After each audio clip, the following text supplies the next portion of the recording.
हाँ जी बेटा, I hope ये पिछली वाली स्लाइड आपको अच्छी तरह समझ आ गई। इस वाली स्लाइड में एक नया कंसेप्ट डिस्कस करेंगे। मेन हेडिंग क्या रहेगी इस वाली slide? New forms of publications. पिछली वाली स्लाइड में जैसे मैंने बताया ना कि रिलीजियस से रिलेटेड लिखना शुरू कर दिया था लोगों ने, ठीक है।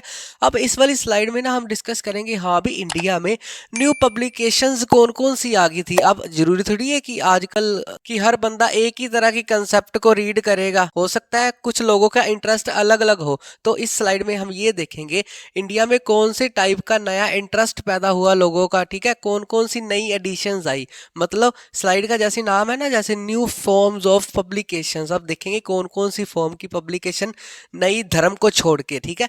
धर्म को पिछली वाली स्लाइड में डिस्कस कर लिया। अब कौन कौन सी इंडिया में नई फॉर्म्स आ गई थी लिखने वाली, ठीक है। तो स्टार्ट होता है by print and applied for new kinds of writings. इस वाली लाइन का मतलब ये है, हाँ भी न्यू टाइप्स ऑफ राइटिंग्स लिखनी शुरू हो गई। कौन कौन सी टाइप की राइटिंग्स लिखनी शुरू होगी जिन्होंने लोगों का टेस्ट चेंज किया। जैसे कौन कौन सी लिखाई थी वो, लाइक एक्सपीरियंसेस। अब लोग अपने एक्सपीरियंसेस को लिखते, लोगों को मोटिवेट करना चाहते थे, ठीक है। जैसे मैं मान लूँ अपनी स्ट्रगल की कहानी लिख दूं तो आप उसको पढ़ के क्या हो, प्रेरित हो, ठीक है। दूसरी इमोशंस, अपने इमोशंस के ऊपर कहानी लिखूं, हाँ भी मेरे इमोशन ये रहे हैं, ठीक है। लाइव्स के ऊपर वही सेम आगे बात, अपनी जीवन के ऊपर कहानी लिखूं, ठीक है।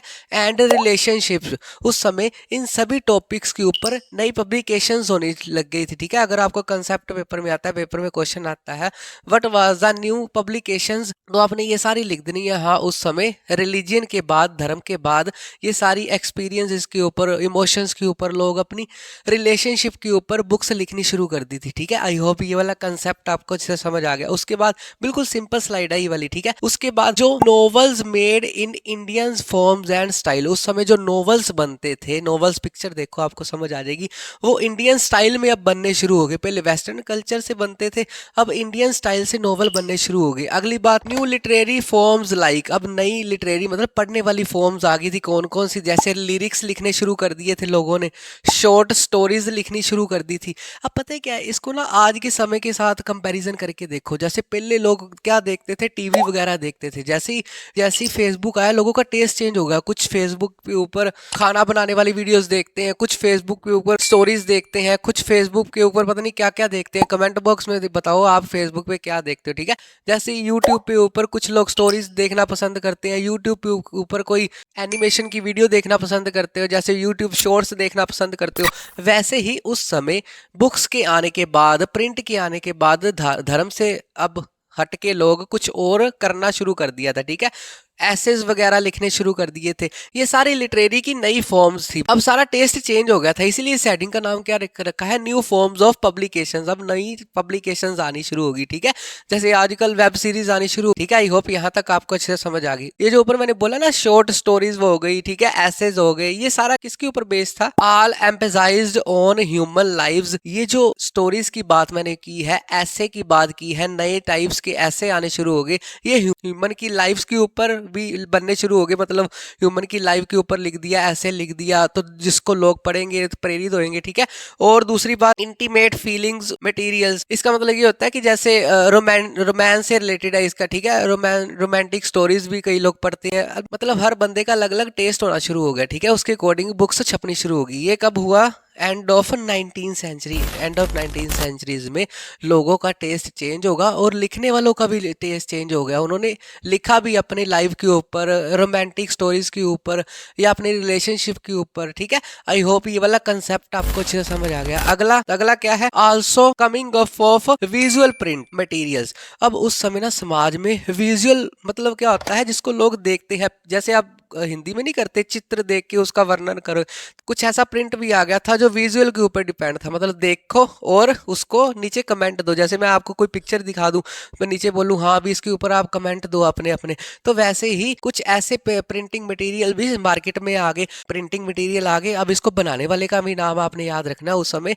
एक बंदे का नाम है जो बड़ा फेमस था, जो जो प्रिंट मटेरियल बनाता था विजुअल वाले, ठीक है। कौन था, क्या नाम था उसका? राजा रवि वर्मा। राजा रवि वर्मा एक बड़ा प्रख्यात मतलब फेमस पेंटर था उस समय का, ठीक है, जो पेंटिंग्स बनाता था था विजुअल वाली, ठीक है। आई होप ये विजुअल प्रिंट मटेरियल वाला कंसेप्ट आपको अच्छे से समझ आ गया। ये जो पेंटिंग्स होती थी ना फॉर मास सर्कुलेशन, मास जब भी वर्ड आता है ना तो बड़े लेवल के ऊपर आता है। जब भी हम बड़े लेवल की बात करें ना, दो चार बंदों की नहीं, दो दो तो तीन तीन करोड़ों की बात करें तो मास वर्ड आता है। ये जो प्रिंट था ना कौन सा विजुअल वाला, ये मास सर्कुलेशन के लिए होता था, मतलब ज्यादा लोग उसको पढ़े उसी हिसाब से वो बुक्स छापते थे, ठीक है। आई होप ये टू कंसेप्ट आपको अच्छे से समझ आ गए। अगला कंसेप्ट क्या है, cheap prints and calendars easily available in बाजार। अब बाजार वर्ड है ना, बाजार मतलब मार्केट। अब चीप तरह के कैलेंडर्स भी आने शुरू हो गए और प्रिंट्स वगैरह भी आने शुरू हो गए समाज में, जो बाजारों में फैल गए इंडिया की मार्केट में, ठीक है। अगली बात, बाय 1870s, 1870s में क्या हुआ, दो वर्ड आपने याद रखने, पीछे भी करवाए थे मैंने। कार्टून्स भी बनने शुरू हो गए और कैरिकेचर्स भी बनने शुरू हो गए, ठीक है। कार्टून और कैरिकेचर में क्या फर्क होता है, कार्टून का मतलब क्या होता है, मैं पर्टिकुलर अपनी इमेजिनेशन से किसी का भी कार्टून बना सकता हूँ, मेज का, टेबल का, डोरेमोन का, किसी का भी। जो दूसरा वर्ड है ना कैरिकेचर, कैरिकेचर का मतलब क्या होता है, जब मैंने किसी का मजाक उड़ाना हो, ठीक है, जिसको क्रिटिसाइज करना हो, उसका मैं बनाऊं। जैसे मोदी जी बुरे काम कर रहे हैं तो मैं अपनी भड़ास निकालने के लिए उसका कैरिकेचर बना दूंगा, ठीक है, किसी भी फेमस पर्सनैलिटी का, ठीक है। तो कैरिकेचर और कार्टून्स बनने शुरू हो गए थे for commenting on social and political issues. आपको क्वेश्चन आ सकता है कि इंडिया में कार्टून और कैरिकेचर का यूज किस लिए होता था, किस लिए, कमेंट करने के लिए ऑन सोशल मतलब समाज की जो स्थिति थी, and political issue, political issue का मतलब होता है जो राजनीति इशू थे, मतलब जो अगर किसी को नेता नहीं पसंद आ रहा तो उसको कैरिकेचर की, जैसे नारे लगाते हैं, नेता के पुतले वगैरह साड़ते हैं, तो कैरिकेचर की उसको यूज करते थे उस समय, इंडिया में करना शुरू कर दिया था, ठीक है। अब एक बात आपने नोट ये करनी है, जो कैरिकेचर होते थे ना उस समय use for criticise. Full chapter tricks के साथ देखने के लिए डिस्क्रिप्शन बॉक्स में लिंक पे क्लिक करें